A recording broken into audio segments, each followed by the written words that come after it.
Does the science support the carnivore diet? That is a question that apparently Peter Attia here is going to attempt to answer with the help of Stefan Gayanet. I would guarantee that I butchered that name and I apologize, but I haven't really looked into who this person is. I know who Peter Attia is, sort of. I'm familiar with his opinions, sort of. I'm familiar with the content that he posts. Sort of. I know enough to know that, frankly, Peter doesn't seem to have a grasp on, frankly, his own ego, but also what science can say or not say. The hint is in that sentence right there. Science doesn't say anything. It indicates things. People say things about science.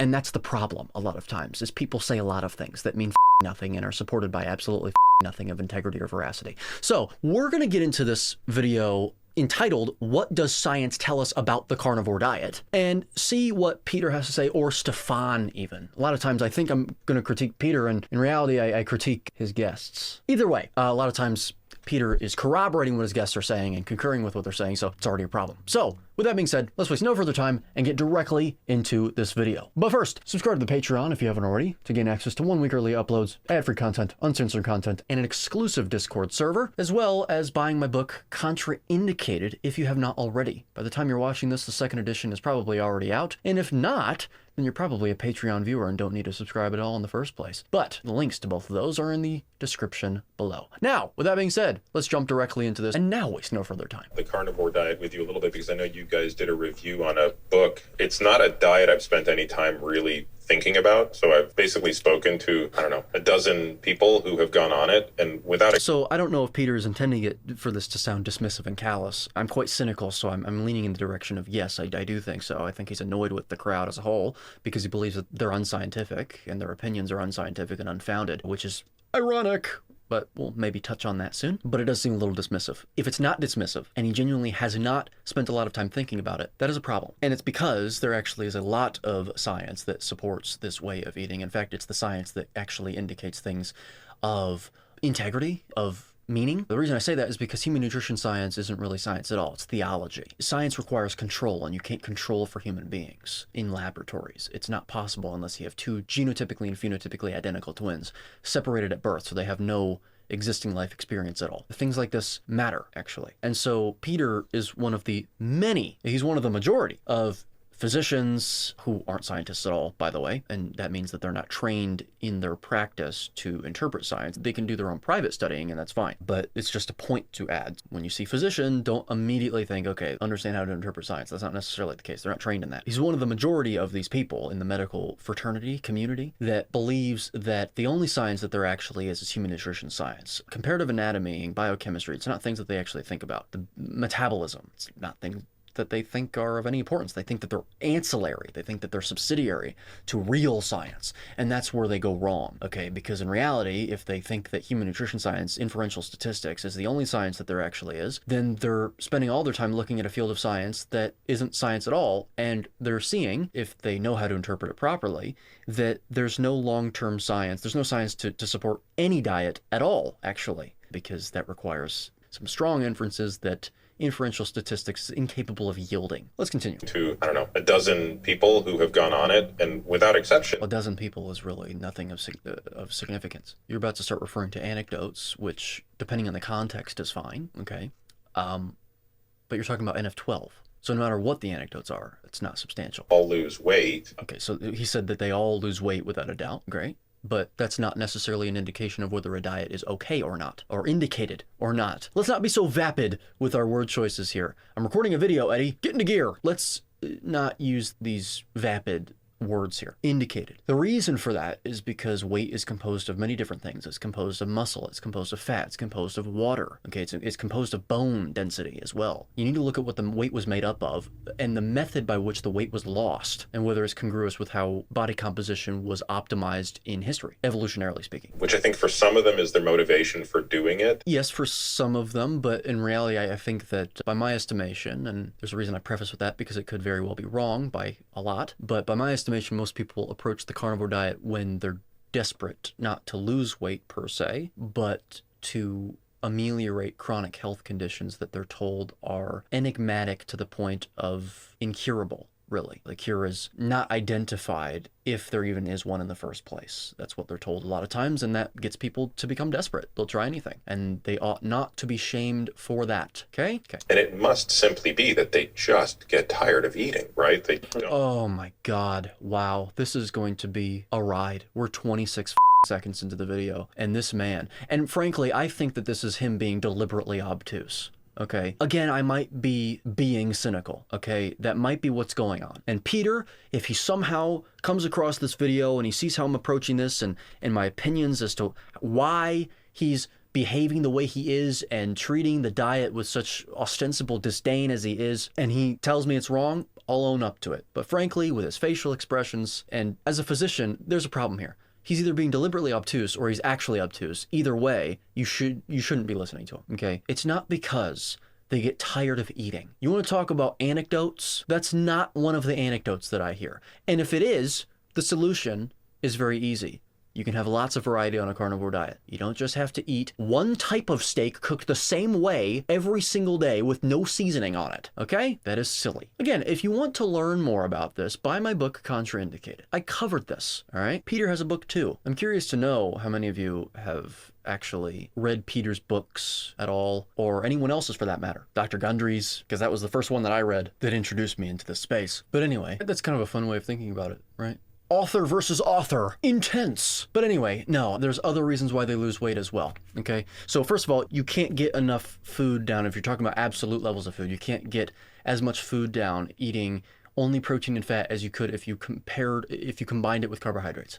Or if you just had carbohydrate-laden meals, if you're having a high carbohydrate, low-fat diet, and then you eat more regularly because, spike, dip in glucose. So there's a big problem there. But also the hormonal signaling that actually is responsible for body composition is changed. It's altered in a way that is conducive to losing fat and building muscle, effectuating muscle hypertrophy. Peter, it's obvious. Animal protein and animal fat lead to lower levels of postprandial insulin. Postprandial meaning after one eats, okay? They also lead to higher glucagon levels, a catabolic hormone responsible for things like glycogenolysis, gluconeogenesis, ketogenesis, and triglyceride mobilization. Peter. Insulin is responsible for the opposites of those. If you have something like a diet that is not replete and teeming with carbohydrates, then what do you think happens to your I to G ratio, insulin to glucagon ratio? You think it's going to be low, or do you think it's going to be high? And what do you think that has in terms of effects on body composition? What do you think that does, Peter? People aren't starving on the carnivore diet. It's just ridiculous, okay? This will be great. They just can't take in the number of calories if they're... You can't take in any calories, Peter, because the body doesn't consume photons of light. They have no rest mass, and therefore, you can't consume them, and you can't absorb them, all right? Calories are the amount of heat, they're heat units, required to raise the temperature of 1 gram of water around a closed thermodynamic system, also known as a bomb calorimeter, by 1 degree Celsius. It's a measure of kinetic activity, or the movement of the molecules within that water. That movement being caused by photons of a certain wavelength interacting with the surrounding water after being released from the rapid combustion of a food within said bomb calorimeter via a massive electrical current, thus causing rotations, vibrations, and translations, Peter. And what you're talking about are kilocalories, which is 1,000 of those calories, but they're effectively the same in this context. You don't yield calories from your food either. We release them, and you know what effect that has on the mass balance of your body? Considering they weigh literally nothing, Peter? Zero. Nothing. None. Okay? But really what you mean to say is they're not consuming enough mass, which are different units, by the way. It's important. It's not trivial or captious. Please look into it. That's what you're really referring to, is the mass of food. They're not eating enough mass. Enough refers to a level of sufficiency and adequacy, okay? And these people have no problem, reportedly and anecdotally, consuming enough food throughout the day for their nutritional needs, okay? You know what happens when you become nutritionally replete with less food than you were eating before? You tend to have an appetite suppression phenomenon initiated. That's what tends to happen, okay? Anyway, Peter, I'm sorry that you are this deliberately ignorant here. I expected better, and perhaps I shouldn't have. Doing it in that format. I think I would say that we don't have any good data on the impact of carnivore diet on weight. Okay, what you're referring to, what these people mean when they say data or data is referring to human nutrition science. These people ought to rewind my video and listen to what I just said about human nutrition science. There's no data informing adequately upon any diet's impact on anything, including weight management, weight loss, weight gain, etc. Okay? And frankly, here's another point to add. Stop saying the carnivore diet. There is not one carnivore diet. Did you know a diet made up of only milk and beef jerky is carnivore? So that will absolutely be weaponized against people in human nutrition science studies. Oh, you're on a carnivore diet? What are these people actually eating? Okay, because a lot of people can do it in a contraindicated way. Link in the description. So, that's another point to add here. But continue, Stefan or Steven. I really don't know how to pronounce this man's name. No randomized controlled trials. There's no randomized controlled trials at all that exist because you see the word controlled in there? It's not controlled. So again, and arguably to have proper randomization, you need proper control amongst your cases. In other words, participants. So you can argue that it's arguably not controlled either, or not randomized either. So there you go. You don't have any adequate ones at all because you don't have any in the first place. We have these anecdotes of people saying that You have anecdotes, which arguably is the best thing that you're going to get. And before people say, that's not true, Eddie, the same people that will denigrate and disparage the phenomenon of anecdotes in the first place are the same people that cite epidemiology. Isn't that funny? What's epidemiology based on? Is it based on respondent data? Respondent data being effectively self-reported anecdotes? In fact, they're actually worse than self-reported anecdotes because they're not the ones reporting a story that actually has more detail that's oftentimes critical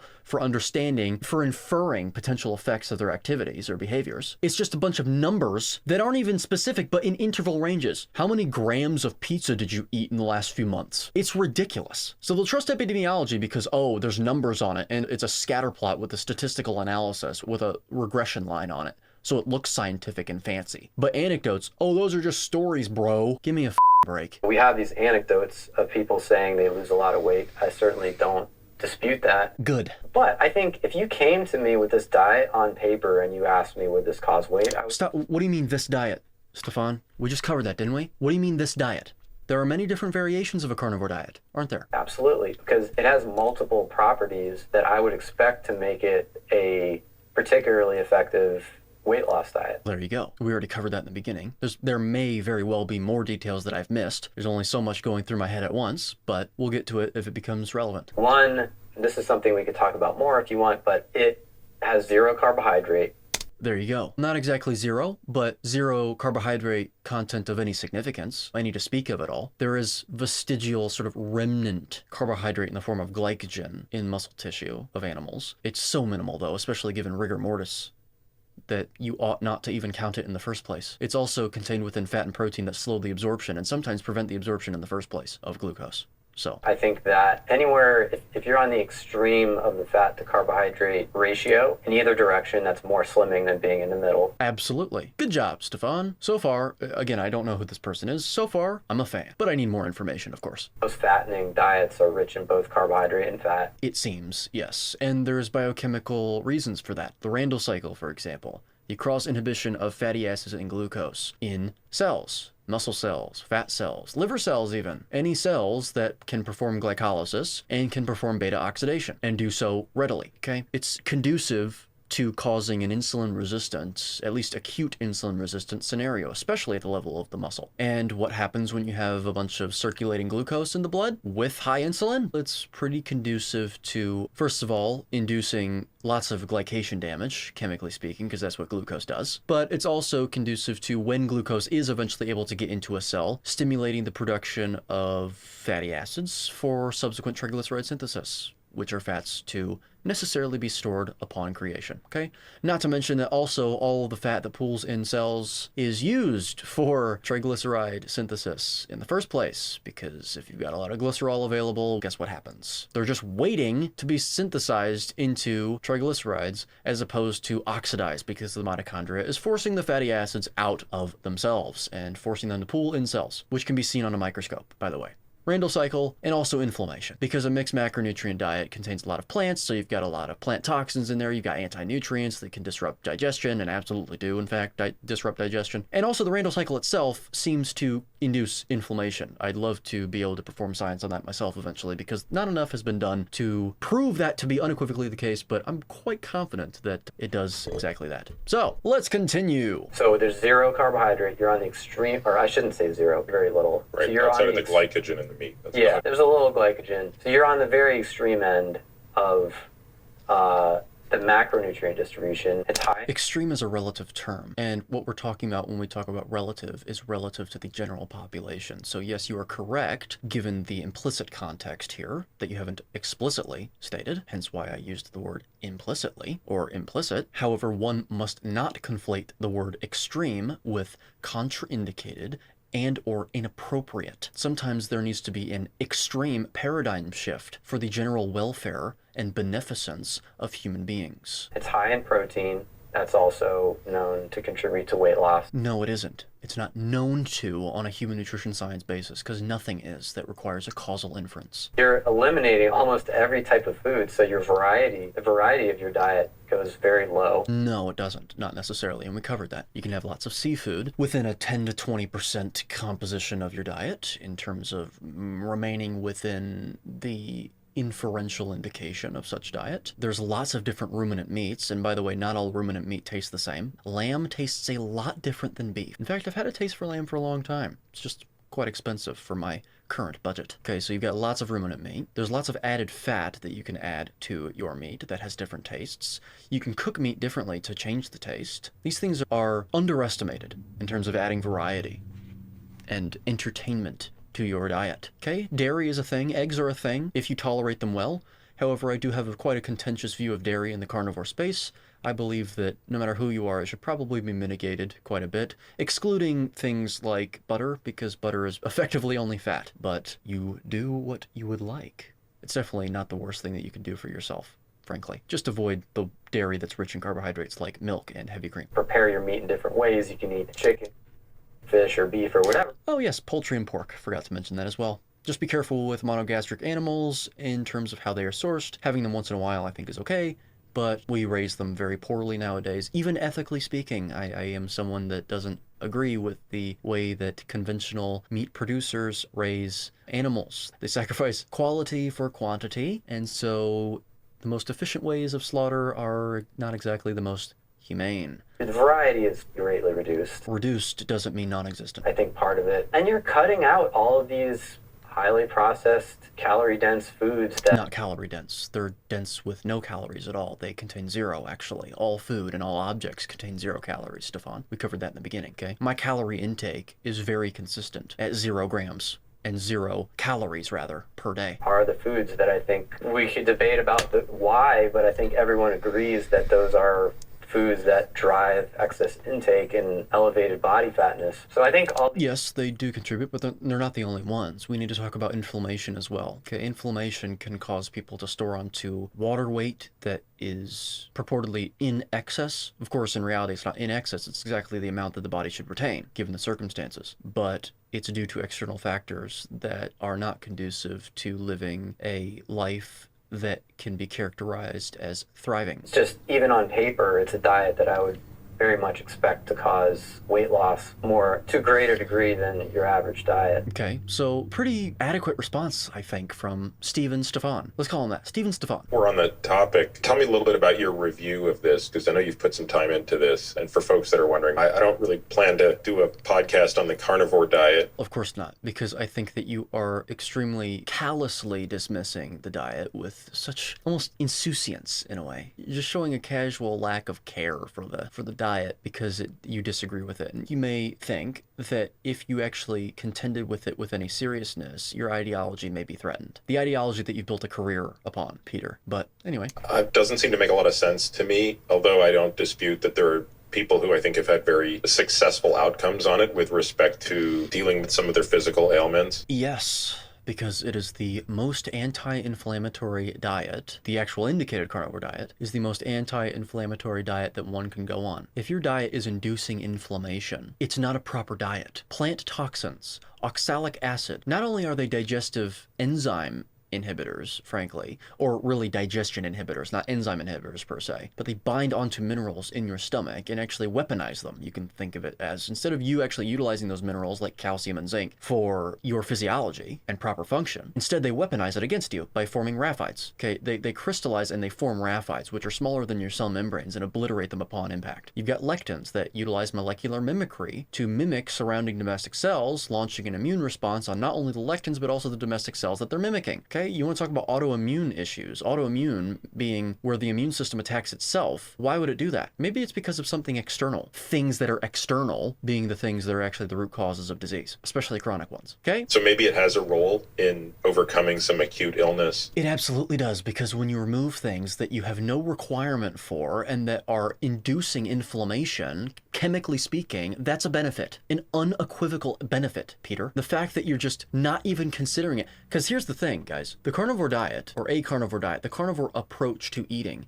has been around for years now. And if he hasn't given it any thought as a physician, first of all, I actually believe that's irresponsible of him. He should be reviewing this stuff, especially given the popularity. And the fact that it's become so popular and he still hasn't even considered it at all, at least that's what he's saying, let's assume that he's telling the truth, shows me that he's actively avoiding it, because it gets to a point where the popularity rises so much that it can't go unnoticed, especially as a physician in the health space. So if he hasn't given it any thought, and he doesn't know anything about it, really, then it's not like he's not noticed it. It's he's actively ignoring it, which tells me that he feels threatened by it. Maybe I'm just biased towards thinking plants are valuable. Yes. You think they're not valuable in respect to diet, okay? They're valuable when it comes to serving medicinal purposes. Plants are not the devil, okay? But we need to know how to use these things. If it's part of nature, it's not the devil, okay? It grows for a reason. They live for a reason, right? They are living things. Those poor plants being eaten by all these plant eaters. Come on. Why are none of these activists talking about the massive deaths of plants? Oh yeah, it's because they don't have eyeballs and a mouth. Anyway. It seems to me that one of the core tenets of the diet is that plants are low-grade toxic, right? Isn't that sort of... Or high-grade, actually. The plants are normally very high-grade toxic. Okay, most of them are. The ones that we consume today are typically seen as low-grade. Again, low being a relative term, a value judgment statement, because it's in relation to the overall effect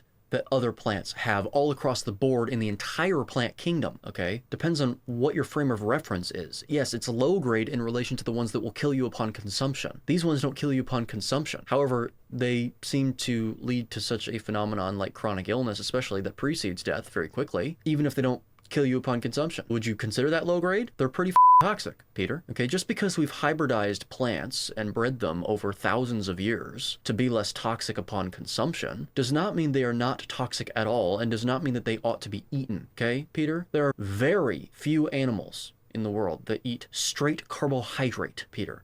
Even herbivores don't eat straight carbohydrate. They eat fiber, and they ferment that fiber into fat to use for energy, all right? So things like sweet potato and regular potato and all of these starchy things that are loaded with carbohydrates, they are not supposed to be eaten, okay?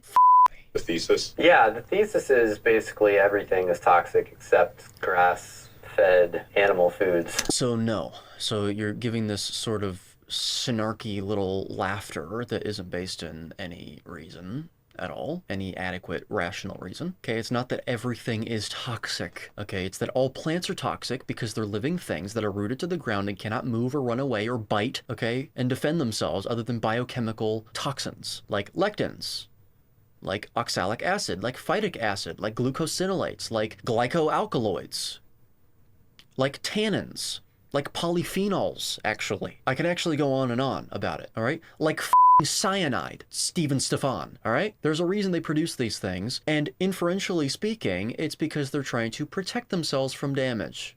We have adequate inference to make that assertion, okay? It's not reaching, okay? It's not out of desperation to subserve some sort of constructed ideology or something. It is an adequate reason. It is true, okay? Plants need to defend themselves because they are living things. And therefore, no matter how much you breed a plant, if it's living, if it is a plant, it will have toxins in them. Nightshades, okay? It's not that everything is toxic. Now, if you go into not just the diet, but the actual philosophy as a whole, yes, industrialization has brought lots of great things, but we have been quite impetuous with the introduction of a lot of others, okay? And so lots of things like microplastics, that's something that we never considered. It doesn't mean that those people are evil per se for forming plastic. We didn't know. But now we have concerns about it because we're finding microplastics in our tissues, in our brain, and lots of other things that our genes have not evolved to withstand, okay? What did I say about external factors causing disease? That is our philosophy, okay? So yes, there's a lot of toxic things. It doesn't mean that you're a bad person for still engaging in the industrial world and not separating yourself from it, because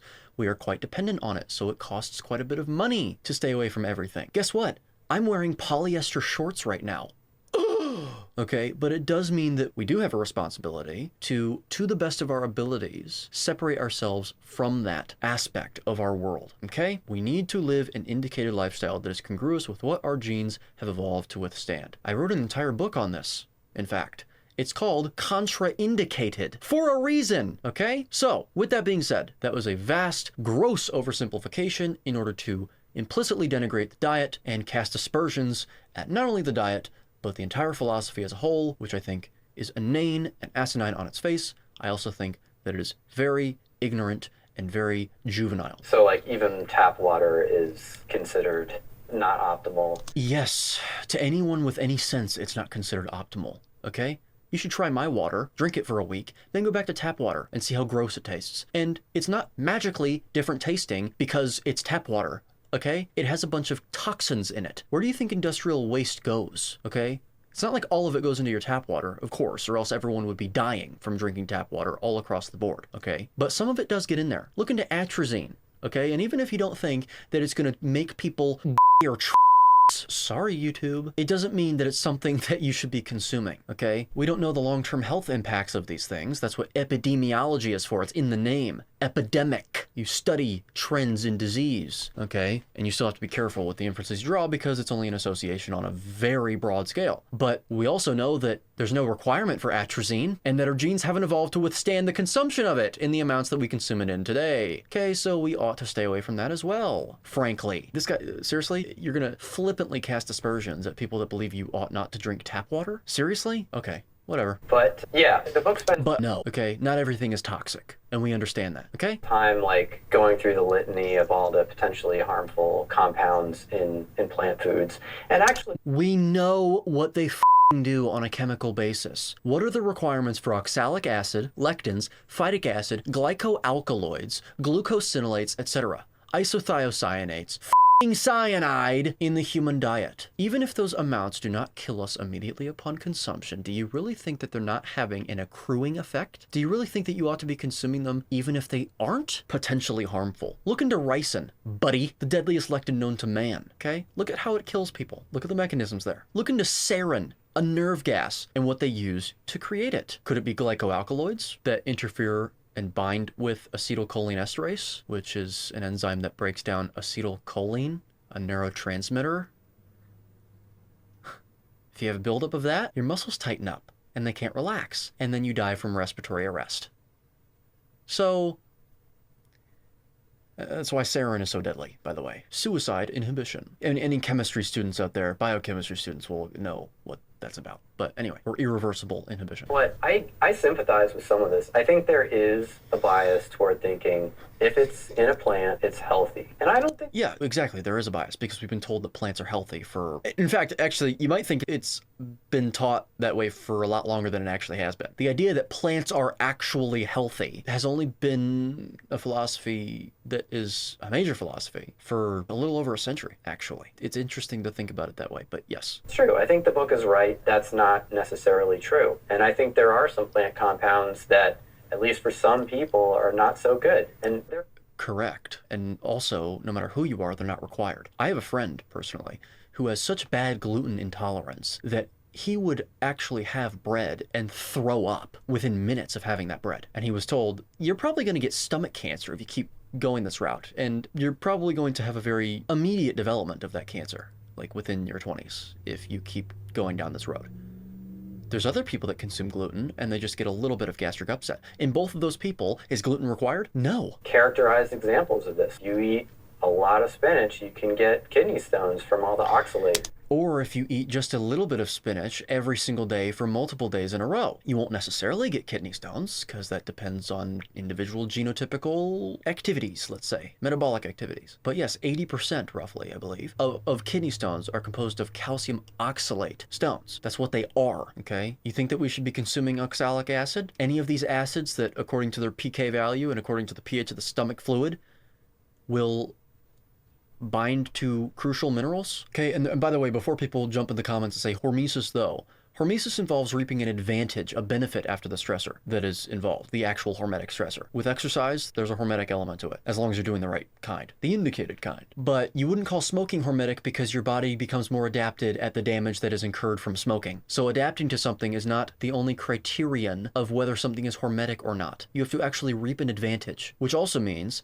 that whether something is hormetic depends on what your goals are as well, okay? Is running a marathon hormetic? Only if you plan on running a marathon and becoming better at it, competitively speaking, okay? There are studies suggesting that glucosinolates in cabbage family plants might contribute to type 2 diabetes. That is probably weak, because type 2 diabetes is a disease characterized explicitly and exclusively as chronically elevated blood glucose and nothing else. However, glucosinolates usually break down into isothiocyanates, which can affect thyroid function negatively, which may have an effect on glucose metabolism, considering it slows down your metabolism in the first place if you have insufficient thyroid function. So it might be a very indirect mechanism, but in terms of direct mechanisms, the only other one that I can think of is inflammation, lowering oxidative potential of cells and leading to less of a sequestration capacity for glucose, leading to chronically elevated blood glucose, raising the area under the curve that's seen in glucose regulation on a CGM or something. There's kidney beans. If you don't cook them enough, they can be really toxic because of the lectin. There's something to think about. If you have to cook something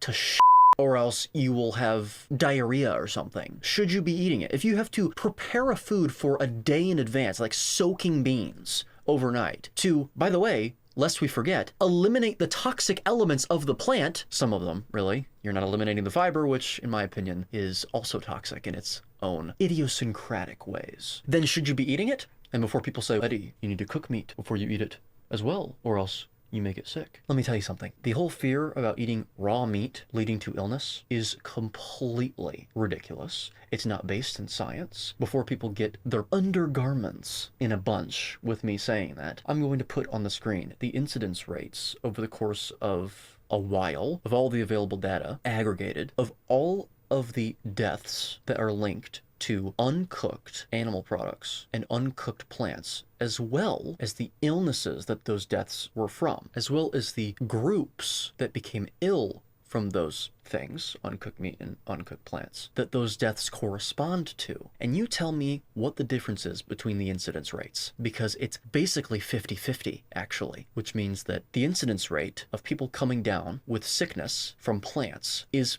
pretty much the exact same. I think it might even be a percentage point or two lower, maybe a percentage point or two greater, but who cares, as compared to the people that come down with illnesses recorded from all the available data that we've had, from the CDC, by the way, from uncooked meat. You need to be careful where you source the meat from if you want to eat it raw, okay? So that actually is not a good argument, because no. Anyway, this is also not to mention, I have to look at the stats again, but the people that came down with sickness from eating plants, it might not have even considered whether or not they were cooked or not. It might have just considered what the actual sickness was linked to. And if that's the case, then the plants causing illness could actually be from something else, like plant toxins. However, the sicknesses that were involved, we're looking at diseases like salmonella, listeria, etc., which are not caused by plant toxins, they're caused by bacteria and other living things that actually have nothing to do with plant toxins. See, we like to be objective on this channel. Anyway, we'll put that up on the screen. It's not like there aren't examples of this. It's definitely true that to some degree. I think it just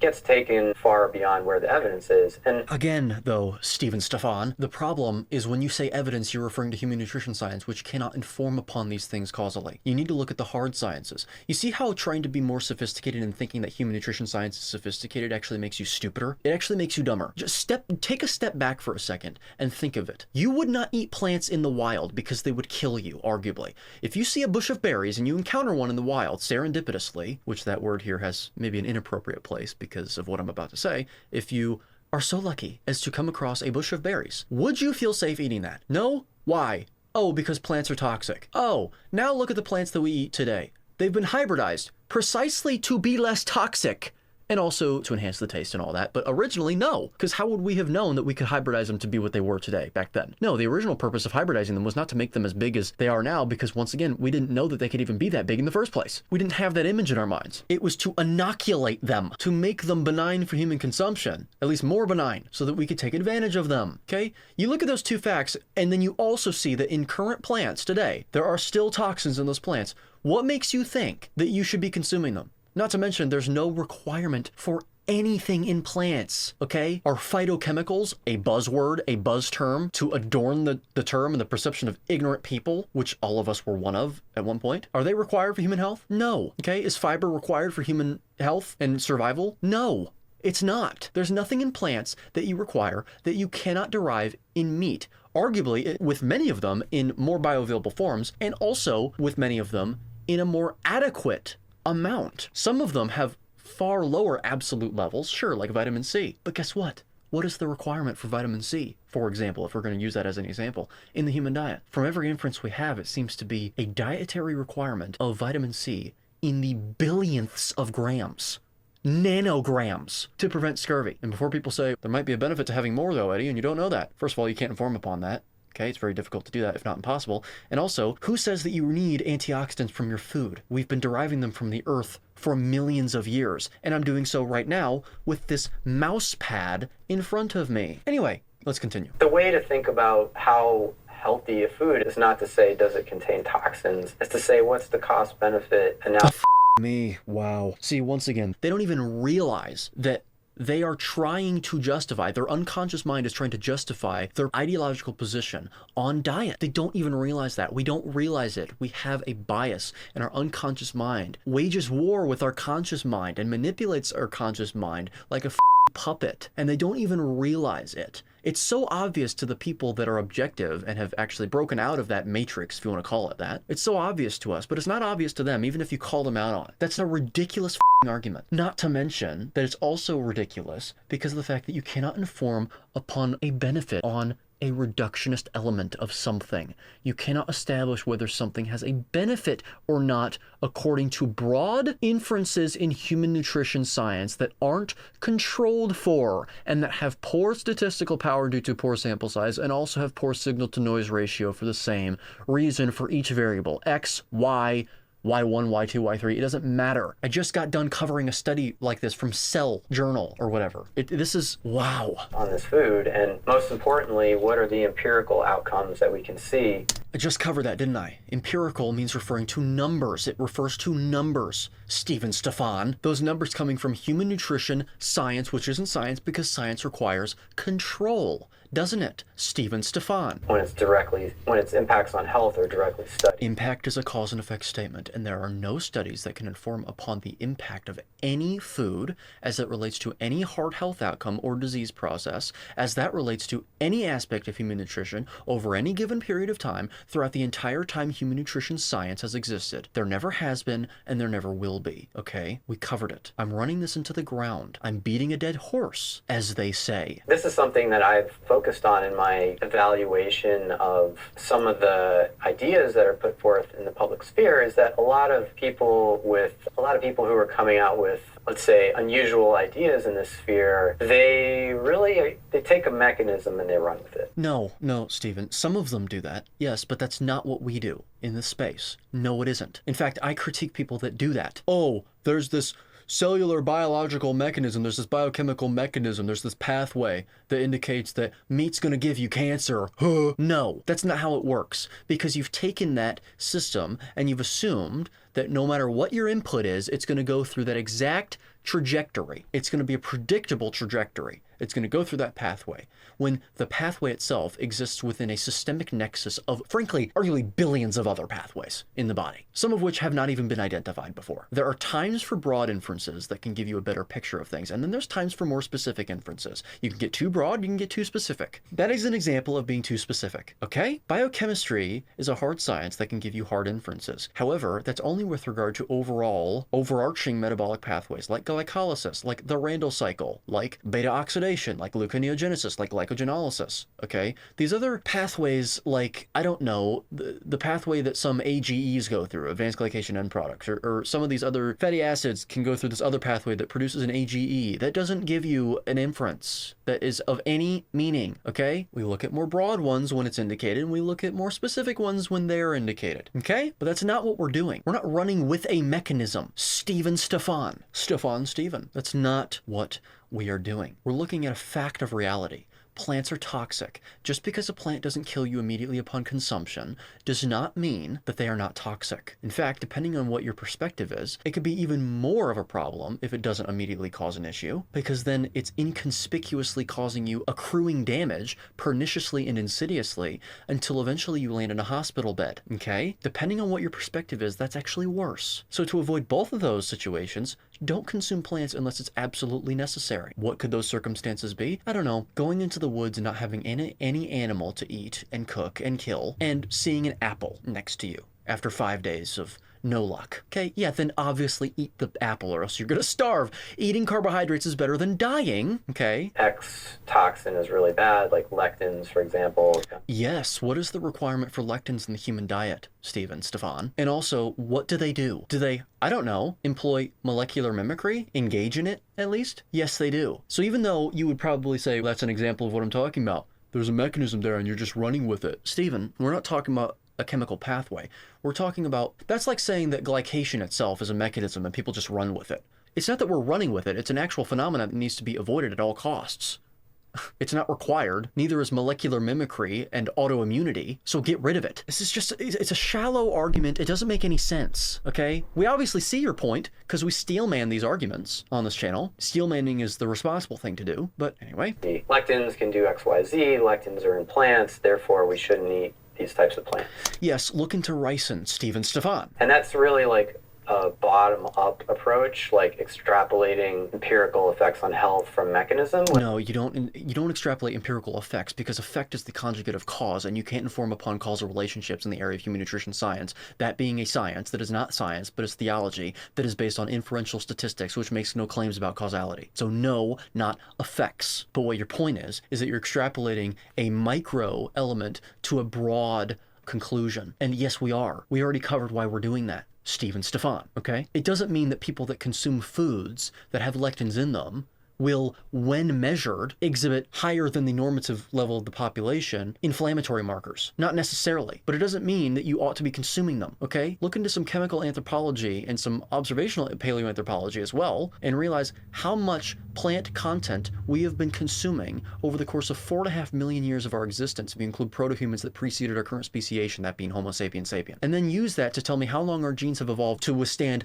lectins. Please, Stefan, identify a mechanism in our bodies that is involved in mitigating the effects of lectins. Okay? Wow. And again, yes, it doesn't mean that it's going to kill us immediately. And it doesn't mean that we won't live a long and thriving life either. But it means that a lot of people have problems with these lectins, and telling these people, hey, it's not required, and frankly, from every inference we have, you shouldn't be consuming them anyway, even if they're not causing you any apparent ostensible damage right now. That's the responsible thing to do, okay? If you know that it's the most optimal thing to do, then go ahead and embark upon it. Ugh. But when it comes to the industrial products like microplastics and all this stuff, the air pollution and all this stuff, there is a certain level of toxicity that you're going to be exposed to. And you can try your best to get away from that, but you may still fall short. And that's why I'm involved with the promotion of Cerule Products, okay? If you want to know, it's not a supplement. It's called a supplement because it has to be called that on the market, but it is not a nutritional supplement. It's a nutraceutical. Particularly the flagship product is involved in increasing the rate at which you can release your adult stem cells from your bone marrow, which you don't run out of, by the way. You die with the same amount of stem cells that you were born with, because once one is removed from the tree, so to speak,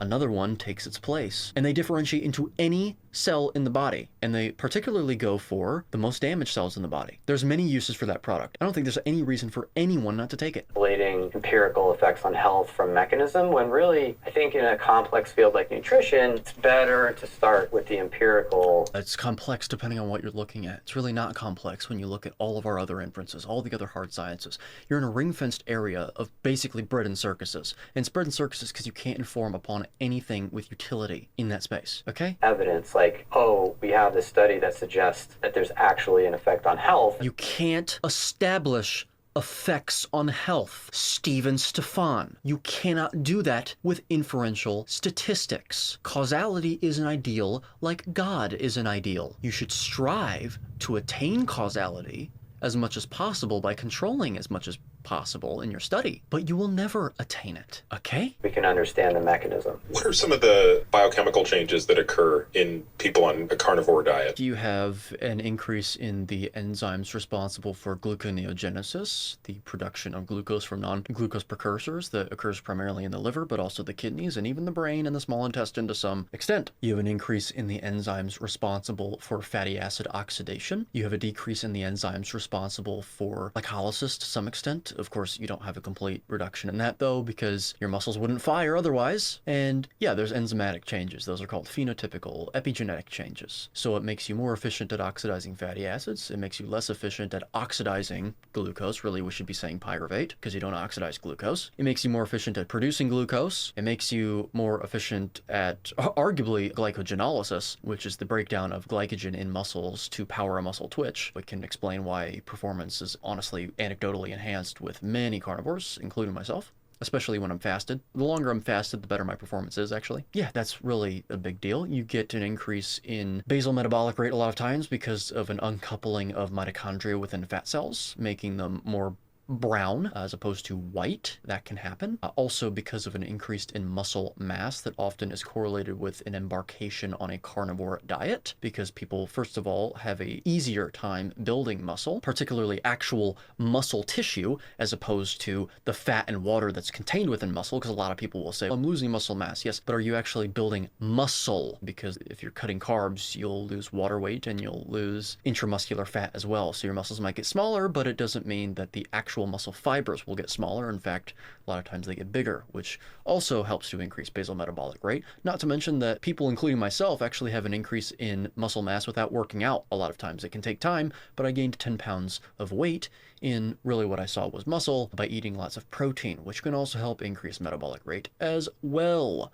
You get a lot of phenotypical changes, okay? So those are some biochemical changes. The ones later on were not biochemical changes per se, but anyway. You get a reduction in inflammation that has biochemical changes, like increased oxidative potential of cells. That can help actually with glucose clearing if you are still deciding to consume some carbohydrates in your diet, which the ideal is to not do that, unless you actually require them because you have some sort of metabolic derangement from eating carbohydrates a lot of times, but also other plant toxins. Or if you have a certain genotype that maybe requires you to have maybe like 20 grams. There's no genotype that I think requires you to have 50 grams of carbohydrates. That's just ridiculous. And that's for other reasons. But anyway, we're getting very loquacious here. The obvious one must be the dyslipidemia, right? Oh, me, Peter. There is no such thing as dyslipidemia. Emia means in the blood. Lipid means fat. Dys means dysregulated. That is absolutely nonsensical, Peter. Blood lipids like LDL, which it's a lipoprotein, so you could call it a lipid, but it's a little misleading. Any of the subfractions of lipoproteins at all, LDL, SDLDL, HDL, are not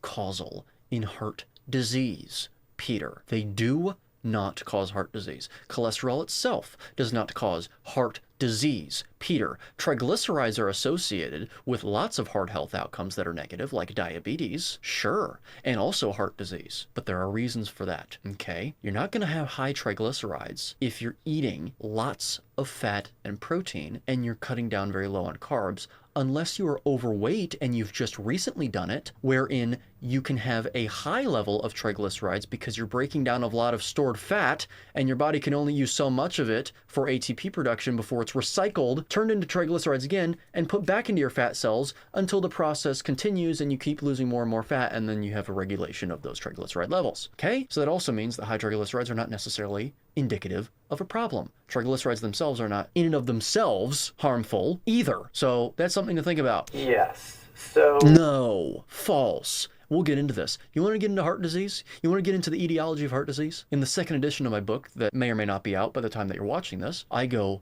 very deep into heart disease. The actual etiology behind heart disease, the hemodynamics of the vascular system in atherosclerosis, which shows you that cholesterol is not the cause of heart disease. there's a shift toward a ketogenic metabolism because of the fact that it's very low carbohydrate. Yes. Ketone, the enzymes responsible for ketogenesis increase. Yes, correct. You also get a downregulation of GLUT transporters on all of your cells, including beta cells. That's very key, because that means that if you are a carnivore for a while, and then you have a large glucose bolus, if the way that the pancreas releases insulin is by glucose primarily, the strongest input, going into beta cells and causing a change in calcium and potassium fluctuation and increasing insulin secretion. What happens when you reduce the amount of GLUT transporters on those cells? Is your efficiency for secreting insulin in the presence of high glucose going to be the same? Is it going to be very efficient? No, it's not, which also helps to explain peripheral insulin resistance. So multiple reasons.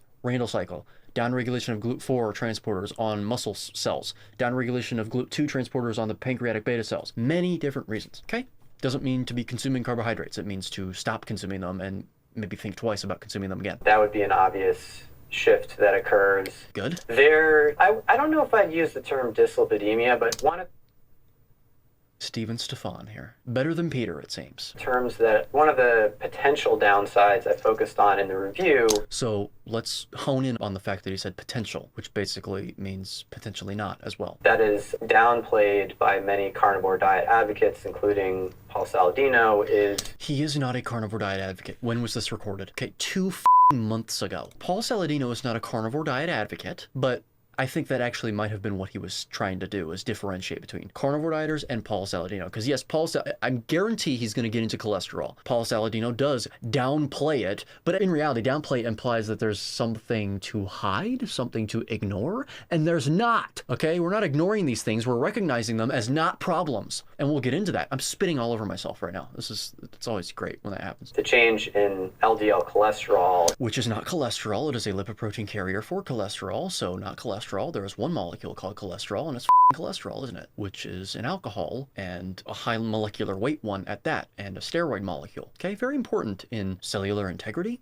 very important in hormone synthesis. The trite ones that we always hear in the space, and they're becoming trite for a reason, because it's true. It almost becomes robotic. It's like cholesterol makes up the 50% of your cell membranes. But the thing is we have to remember, just because it's robotic to us, and we've heard it so many times, many people still have not. They don't recognize the significance, okay? Anyway, LDL molecules do not cause heart disease, okay? If that were the case, then we would see plaque accumulation develop not only in the arterial side of the vasculature, but also the venous side, because it carries the same lipoprotein content. It carries the same blood, with the only exception of maybe some missing nutrients because they go through the gas exchange vessels, the capillaries first, or, depending on where you're watching, capillaries, and also a lack of oxygen. Also because the capillaries carried it. They're called gas exchange vessels for a reason. Oxygen out, carbon dioxide in. Okay, that's the only exception. But if you think that exception has relevance to why you see this phenomenon occur, let me also enlighten you even further. Plaque does not accumulate in the arteries in a blanket-like fashion. It accumulates in set sites of the vasculature, particularly the sites that experience the most turbulent blood flow. Turbulence being a dysregulation in the steady flow of a liquid that is exacerbated by hypertension, high blood pressure. It exerts higher pressure for longer periods of time with eddies and pools of blood in those parts of the vasculature, which contributes to more damage to the epithelium or the epithelia, which then causes plaque accumulation. And for the final third enlightening fact, what is that plaque composed of? Is it composed of cholesterol? Slightly. How much? 1 plus or minus 1% of atherosclerotic plaque is composed of cholesterol, lipoproteins, foam cells, etc. It's largely composed of scar tissue that can become calcified at later stages, become unstable and rupture, and then cause blood clots. Thrombi is what they're called. Scar tissue is largely composed of collagen. In other words, it's a microcallus, and calluses are formed from abrasions. Hint, hint. Cholesterol is not the cause of heart disease. The reason why cholesterol is in the plaques in the first place is because LDL is a repairer of tissues. Goodness me, whatever your LDL level is exactly what it ought to be given the circumstances. I don't care if your LDL is 400. Okay, it's what it's supposed to be. Until you become symptomatic with something and you feel inflamed regularly, inflammation being an indicator that you may be developing heart disease later down the line, as long as it's chronic and systemic, then forget it. Your cholesterol levels are regulated by your genes and nothing else. Continue. LDL particle count. Who cares? And again, we don't have great evidence here, and this is the crux. There you go. But we do have great evidence outside of the area of human nutrition science. There's other sciences besides human nutrition science, Steve and Stefan. Okay, you just have to broaden your horizons and stop being so myopic. Okay, and what they tell us is that cholesterol is not the cause of heart disease. Of our review of the book on Red Pen Reviews is simply that there are a lot of claims made that are not supported by any kind of convincing evidence. Yes, carnivore zealots will often do the exact same thing as other vegan diet zealots and other gym bro zealots, where they just flash a bunch of studies on the screen that show a conclusion that supports their conclusion and their opinions, and they'll use that as evidence to support something, and it's not sufficient at all. I'm arguably the most objective person in this space, so I call that out when I see it. But we have some evidence. So there's this survey study that was done on something like 2,000 carnivore dieters. Okay, so what were they consuming? What were they doing? What is their previous health history like? They're genotypically and phenotypically different, but when it comes to heart disease, okay, we can put that aside, okay? But if they're taller, you can have higher blood pressure. But again, that's probably not an issue. Anyway, we need some more details. I am going to give some grace here. This is a podcast format and it's a casual conversation format, so I get it. But they are important nevertheless, those details. I think David Ledwig was involved in that. And they just reached out to people in social media groups, like their Facebook groups. Ah, yes. This is a study that I actually cited in my book because I don't really put too much bearing on the studies. If I'm criticized by, oh, you did this study, and it's like, yeah, because people want to see citations, but most of the book was about how citations in the human nutrition science sphere don't mean anything, just to hedge my bets there. I actually cited this, and no, it's not good because selection bias was very high, very high. And they administered this survey. And one of the questions was, what was your various blood lipid values before and after this diet? And that there are changes in positive and negative directions. No, because positive and negative are value judgment statements, and that indicates that higher LDL, commensurate with the LDL count going up, is commensurate with negativity. And that's nonsense. It's dangerous, okay? Same thing with positive, okay? With HDL levels, LDL levels, HDL to triglyceride ratios, by the way, ridiculous, okay? We're done with this. We covered it. Let's go down. This is also not to mention that many of these people have lower total cholesterol after going carnivore and higher HDL and lower LDL. So even then, you want to know one of the reasons why that may be the case? What is the hormone responsible for creating cholesterol? Is it insulin? Me. Wow. You want to know why their cholesterol may go up as well? By the way, it's not constant. Cholesterol levels fluctuate. How long did the study go on for? Okay? Because if you're talking about 2-month-long cholesterol behavior, that's a problem, because what if these people, which oftentimes they are very this way, that are damaged and ill and sick and disabled, etc., and have lots of damage in their bodies, what happens when they go on carnivore? What if the reason why they see an LDL increase is because their tissues are healing, because you're finally giving the tissues what they need, fat and cholesterol and protein, amino acids, and essential vitamins and minerals in the most bioavailable forms? What happens when the problems are healed? Will the LDL perhaps go back down to maybe something below their previous baseline before the diet started? We don't know. The length of the study matters. And that's also why phenotype matters, because what are these people doing? And that's also why genotype matters, because what are these people's genetic predispositions to developing certain conditions? And what are their dispositions to presenting with symptoms that are a lot more severe than other people's? Like my friend that has gluten intolerance. Will that have an effect on LDL levels? Probably, by my estimation. Wow! I don't remember what HDL did, but it probably went up. Yeah. Wasn't that a good thing? Purportedly, it's not good nor bad, actually. In fact, it actually is good because it's indicated to have happened because it was encoded for by your genes, those genes having evolved for over 3 billion years. I'm sure they have the experience to know what the they're supposed to do given certain circumstances. And then there was a large increase in LDL cholesterol. Define large, by the way, because that's another value judgment statement. What was the baseline average? Plus or minus what? What was the standard deviation? What was the dispersion? Not to mention, it doesn't matter anyway. Did these people have a genetic knockout that prevented them from sequestering excess cholesterol from the bloodstream? Frankly, depending on their age and what their age was, we'd be able to infer that already, because those people usually die in the teenage years, not even from heart disease, although they do have quite a bit of atherosclerosis for other reasons, not cholesterol itself, but because it's like putting your hand on a hose, you hold the water in, it has to go somewhere, but from cellular starvation. And that's a concern. No, it isn't. That's your opinion based on pseudoscience. We have to remember that this entire myth, this entire lipid heart hypothesis was really made infamous by Ansel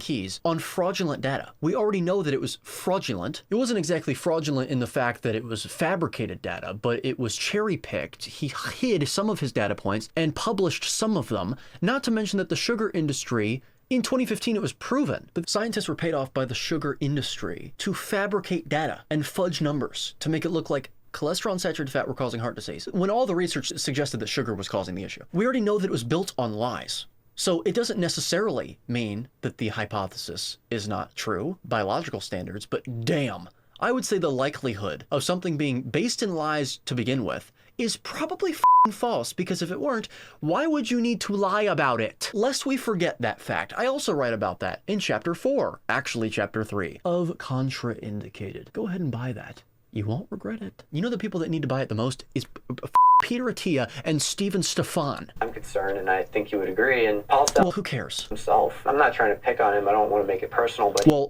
trust me, he can take it, and I think he deserves it for being a fraudulent misanthrope and charlatan of the highest order, actually. Lecturing on stage at Turning Point USA. Give me a break, Paul. Your ego's out of whack. in public about some of this stuff, so I think it's fair to point out, to just repeat what he himself has said, but his LDL cholesterol is Not cholesterol. 533 mg per deciliter. Who the cares? To an average person that may be new to this channel, that may be trying to dip their toes in the water, so to speak, with this whole ketogenic approach, and maybe I'm not the best figure to get your toes wet with. What?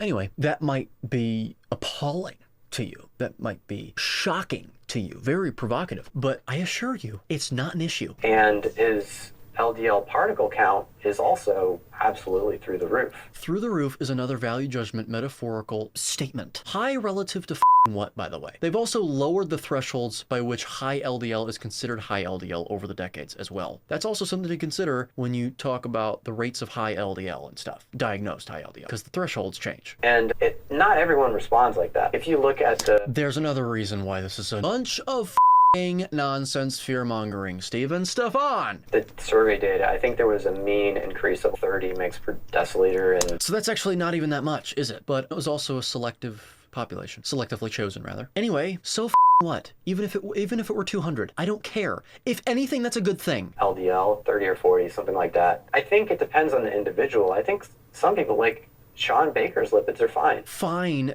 means optimal, which is your opinion based on pseudoscience. These words are not trivial. We need to target them as soon as they're being said. Fine indicates that if they were higher, they wouldn't be fine, which is your opinion. It's not a fact. You have no evidence to support that claim. Carnivore diet guy. Last time I saw, his lipids looked just fine. So I think Also, to play devil's advocate, N of 1. it depends on the individual, but some people do experience a large increase in LDL cholesterol. Who the cares? Covered it. And I mean, you know more about this than I do, but that's No, he doesn't, actually, because he says the same stuff you do, despite the fact that he's a physician and therefore ought not to be talking about this in the first place because he doesn't understand human metabolism, okay? Just because you're a physician does not mean that you don't understand human metabolism, because You can do your own private studying. I said this in the beginning, but it does mean that you weren't trained in it, and so you do have to do your own private studying to understand it. And it doesn't seem like Peter has, and if he has, he hasn't done it adequately. He has not done it in a way that's conducive to actually effectuating his increased knowledge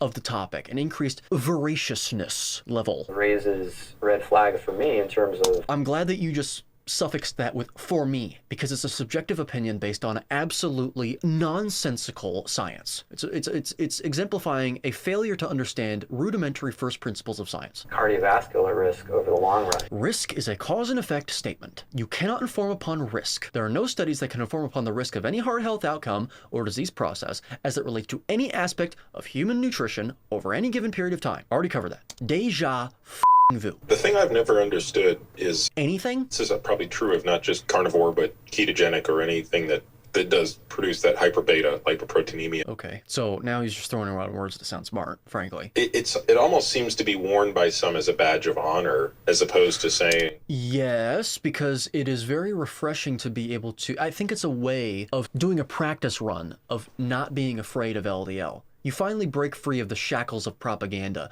All you want to do is be like, I can say it. I have high LDL and I'm not worried. Great. I never did it. I never did that. I don't because I don't care about it, but I understand why other people would. And I'm not denigrating people for caring about it. I get it, but I never really care. In fact, I was still shackled by some propaganda when I first started this that I was afraid to ever get a lipid panel because I was like, oh, I don't want to see it. It'll discourage me from doing the carnivore diet. Let me know in the comments if you thought the same thing, or if you do think the same thing, maybe, because you could be experiencing it right now. Maybe this diet is doing a lot of really good things for me. It's improving my insulin sensitivity. I feel better. I have fewer energy swings. Insulin sensitivity is a construct and is inferred by a composite measurement, so you'd have to see the veracity of the actual composite measurement to even make that conclusion. But this one thing isn't so good. But here's the thing, of all the things that could go wrong, that's about the most treatable one out there. Oh, give me a break. Treatable means that it's a problem in the first place. Tell me, Peter, what the incidence rate is of type 2 diabetes, or rather, of cardiovascular disease in the type 2 diabetic population. It's somewhere around 70%. 70% of people with type 2 diabetes will die of cardiovascular disease. Or have died, rather. Not will. Again, causal inference word there. We shouldn't be using that. Yes, I can slip up sometimes. But anyway, Peter, this is absolutely nonsensical. Seriously. Treat elevated ApoB. Elevated is a relative term, and ApoB is not a problem. It is a tag on LDL lipoproteins so that your cells can recognize them and chemically bind to them for cholesterol sequestration. Wow, Peter. And so... Also, what do you mean by treatment? What do you mean by treat? Because I f***ing mean it. That if you say statins, we're getting off this video. Statins are absolute metabolic poisons. They are the worst, most dangerous drug that anyone can ever take, frankly. That's the part, and this is what we do clinically, right? This is how we treat patients. No, that's not, see, the word treat is a way to adorn what you actually do. It's misleading, okay? What you ought to do, by the way, Peter, as a physician, is follow the Hippocratic Oath, which implicitly states that if your patient presents with no symptoms, then you are obligated to not intervene in those circumstances. Do not prescribe them a drug. Do not pressure them to take a drug. That's not your job, Peter, especially when it's a statin. You should look into the association of statin use in populations that take statins and the relative increased incidence rate of ALS, an invariably fatal neurological condition, as compared to populations that don't take statins, which is around, I don't know, 11,500%. Really 11,800%. I'll put that study on the screen for you too, okay? That's where epidemiology actually does come in handy. We have patients who only get better on very carbohydrate restricted diets. But then, wow, if they develop that pattern, that elevated LDL. Elevated in relation to what, by the way? The normative levels of the population? By the way, not only the normative levels of the population, because what is the population? Is it the United States population? No, it's the doctor's office's population. It's their patients. You have different relative ranges depending on what clinic you go to, actually, because that's their frame of reference. We have a choice to make, which is we abandon the diet or we treat the elevated ApoB. That is a begging the question fallacy if I've ever heard one before. Elevated ApoB or any level of ApoB is not indicative of a problem unless it's about, I don't know, 3,000. You'll probably come down with symptoms at that point of an actual problem, though. Okay? Not a failure. That's simply using modern medicine to help us achieve the... Modern medicine has good and bad elements. Yes, there are some good elements, of course. Obviously. It'd be silly to say otherwise. However, we also have a massive pharmaceutical industry that profits off of sickness, Peter, okay? There's money involved. And so when you talk about using modern medicine, you have to be very careful of what aspect of modern medicine you're talking about. You're talking about statins. I'm just waiting for you to say the word, okay? Or any variation of the word. HMG-CoA reductase inhibitors, bile salt sequestrants, even. Both worlds. I think I've always struggled to understand why a person will go on that diet, have an ApoB or LDL go from the 50th percentile to north of the 99th percentile, and instead of being curious about what the implication is. You don't think that they were curious before they started the diet, Peter? Cholesterol is one of the biggest concerns when people try and go on a diet like this. You're gonna have a heart attack. How many people have heard that before? You're gonna have a heart attack.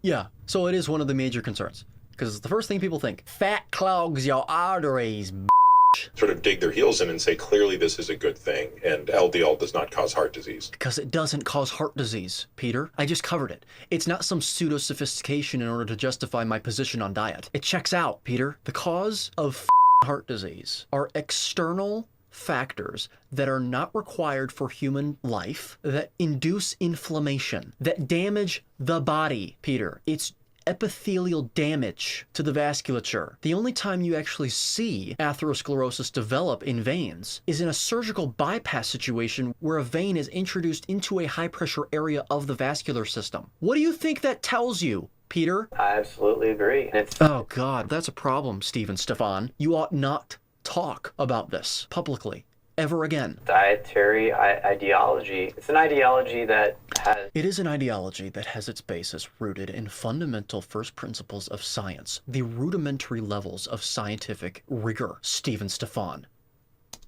Emerged to defend a certain type of dietary pattern. That's not what it was. We looked at the science first to arrive at our conclusions. We didn't arrive at a conclusion and then try and pseudo-sophisticate what the science says in order to justify our interpretation. It's the other way around. It's why I wrote my book in the first place. A lot of people think I wrote the book for other people. Most art that you hear, that you see, was not made for other people. It was made for myself, and the reason for it was because I was trying to get my thoughts in order after everything that I had learned over the past few years, and then take a step back and look at what I had written to see if it made sense and checked out. That's what the book is. Now, I was already convinced beforehand, so I was already on the diet, but I was open to changing my mind. Ideas emerged from the low-carb community essentially to defend against the idea that there might be some downside to certain types of low-carb diets. Because there are actually certain kinds of low-carb diets? Yes, absolutely. A plant-based keto diet is arguably worse than a modern vegan diet with lots of carbohydrates, because you're basically starving yourself in that situation because you have no fat, you have no sugar, so where is your body getting energy from? You have a bunch of fiber that will slow the rate of absorption of any sugar you are consuming, and you have a bunch of plant toxins involved in there too, all the other problems that are involved in a vegan diet. They've been taken to an extreme, I think, in the carnivore community because that's That's your opinion. You see the words "I think"? Really potent stimulus for increasing LDL. And who cares? We covered it. People don't want to believe that there's a downside to the thing they're doing. Yes, they don't want to believe it, sure, but also, fortunately for the people that don't want to believe it, they don't have to anyway, because there's no science to underpin it. Look into what Dave Feldman has been doing recently. As much as there's problems with the studies that he's been using because he's using human nutrition science, there's problems. He's showing that the associations between LDL and heart disease are different depending on the population you study. I get it, like... People go on... Oh, God, this patronizing approach again. Yeah, I get it, but it's just stupid. They lose weight, they feel... Don't even believe that you're intellectually superior in this regard. Don't do it, because clearly you have some learning to do. Buy my book. There's some people, they say their skin cleared up or XYZ condition improved. There's all these tangible things they can see that are getting better. They don't want to... Also, here's my opinion about this, because he's about to say, you see all these tangible things that are getting better, but they don't want to believe that there's just that one silent killer that's going to get them. Let me give you my opinion, if it means anything to you. If your diet is ameliorating all of your chronic health conditions and your performance is getting better and better in every other area of your life that you didn't even anticipate would get better after the embarkation upon such a diet, I really don't think that diet is going to be the one to cause you to have a heart attack. That is just my opinion. I highly doubt that a diet that is almost, it's the best you're going to get to a magic pill adjacent. The closest you're going to get to a magic pill is going to, heart attack. And by the way, there's things like, I'm not a big fan of the CAC score because it only measures hard plaque, but there's emerging technology as we progress as a society and regress in many ways as well, horseshoe theory kind of thing, that are going to allow us to see soft plaque development as well. So if people are genuinely curious, they can get that as well. It's very exciting stuff, actually. There's an intangible thing that's actually putting them at severe risk. But there isn't. Stefan, there isn't. You have not provided any. And in your book that you're talking about, I'm sure you didn't provide any evidence there either. I say severe risk. I just mean cardiovascular disease is a big risk, generally. No, it isn't, because risk is a cause and effect statement, and we covered that, didn't we? This is the number one killer. Cardiovascular disease is a huge, big deal. Yep, and how many people that develop cardiovascular disease and die of heart disease are on a carnivore diet? Okay, and granted, lack of evidence is not evidence of lack, as we know, but still. Even if it doesn't kill you, it can do really bad things to you physically and cognitively. Absolutely, 100%, unassailably, unequivocally correct. Absolutely, Stefan. Now prove to me that carnivore does exactly that. It's not a risk you want to be ignoring. So I absolutely... We're not ignoring any risk. You haven't provided any evidence of a risk, Stefan. I think it's an irrational part of dietary tribal ideology that... So this is the biggest projection that I've ever seen. The person that is unconsciously justifying their dietary position based on a lack of evidence and pseudo-sophisticated evidence that actually does exist but is perverted in order to, once again, subserve his ideology and ideological needs, is the one saying that all of the people in the carnivore space that say that LDL and cholesterol are not causing heart disease are doing. That's the thing about living in la-la land, okay? The people that live in la-la land not only are unaware of the real world situations, and in reality, that also means that they are unaware of the fact that they're the ones in La La Land and they think everyone else is in La La Land. This is a perfect example of that. Okay, anyway, glad to put him right where he's wrong, which is everywhere. Holding people back from experiencing their best health, and it's so... Really? I mean, this is the arrogance that you're going to get from these people. These people are experiencing their best health that they've ever experienced before. You don't even have to stop the diet. You can just get it treated. Yes, let's put something into our bodies that prevents the genes from doing exactly what they're supposed to do given the circumstances. Those genes having evolved for 3 billion years and therefore have had 3 billion years of experience on this earth, as compared to the people that are actually administering that quote-unquote treatment, which is not a treatment, it is a perversion of what treatment actually means, that have been around for oftentimes about 20 to 30 years. What's 40 even divided by 3 billion times 100 as a percentage? You want to talk about arrogance? Oh, I've been on this earth 30 years. I know what your genes are supposed to be doing. Imagine you were on this earth for 3 billion years and someone looked at you in the face and said, you're doing that wrong. That thing that you've been having 3 billion years of experience doing, you're doing it wrong. Shut the up. Or you could modify the diet. Or you could not do that and recognize that hemodynamic model of heart disease is something that proves unequivocally that cholesterol is not the cause of heart disease. You see the same sort of equally stubborn ideology at the exact opposite end of the spectrum, where we see these patients that'll go on these incredibly restrictive plant-based diets, and it's usually some combination of micronutrient deficiency and or protein deficiency that's going. I agree that those deficiencies will happen on a vegan diet unequivocally and basically invariably. However, it does raise the question as to how you're inferring whether or not they're actually deficient, because if they're based on blood tests, that's not the way to do it. Be the death of them, but there's no deviating from it. There's no... Okay, so that's actually different, Peter, slightly, because most people that go on restrictive plant-based diets like vegans are not going on the diet for health reasons. They refuse to get off the diet because it's an ethical standpoint. Carnivores do not go carnivore for an ethical standpoint, usually, if you ask them the reasons they went on the diet. Vegans, different story. Protein shakes, I'm going to take B vitamins, I'm going to do these. And again, it's the same sort of thing. It's like somehow if I acknowledge the fact that I need to supplement with these other things to work around a diet that I otherwise like, or that... Yep, and how many supplements do people on a carnivore diet have to take? 0. However, that does raise the question as to whether if you need to take supplements, it actually means that it's an improper diet, because we do live in a modern world. That is an argument. However, even in the face of living in a modern world, a carnivore diet does not require you to supplement. So that's also something to consider. Is congruent with a belief system I have around the treatment of animals, which I can... Yes, exactly. Which I can respect that, right? You can respect it. I can't, because the vegan ideology is not pro-animal, it's anti-human, whether they realize it or not, and I've covered it. If that's your belief system, then...